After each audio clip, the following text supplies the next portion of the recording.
Yan guys, may sili tayo dito, bawang, sibuyas, luya, saba, dalawa, at gata, pechay. Yan, maggagata tayo ng saba.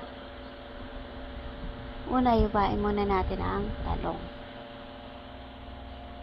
Pagkatapos natin iwain naman natin ang sibuyas, bawang, at luya.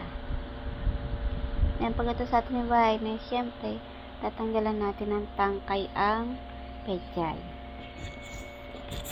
Pagkatapos i-fry na natin ang ating talong.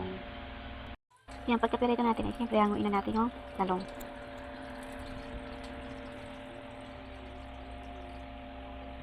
Yan, pagkahango natin sa talong, yun na rin tayo magkikisa natin luyas, bawang, at sibuyas. Sabay-sabayin na natin.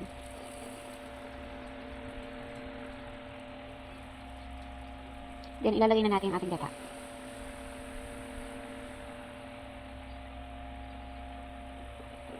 Pagkatapos, haluin lang natin.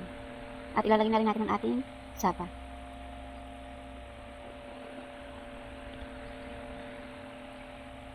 Dalawa pa lang ilalagay ko sardinas, guys.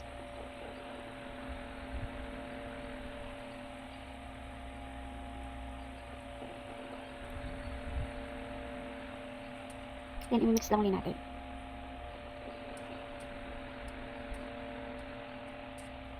Pagkatapos, ilalagay natin siya ng paminta.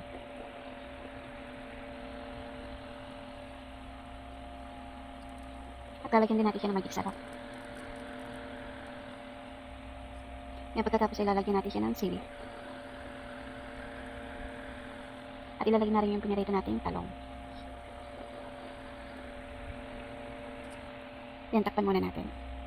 Pagkatapos, ilalagay na rin natin yung ating pechay na lulubog lang natin siya sa sabaw para lumambot.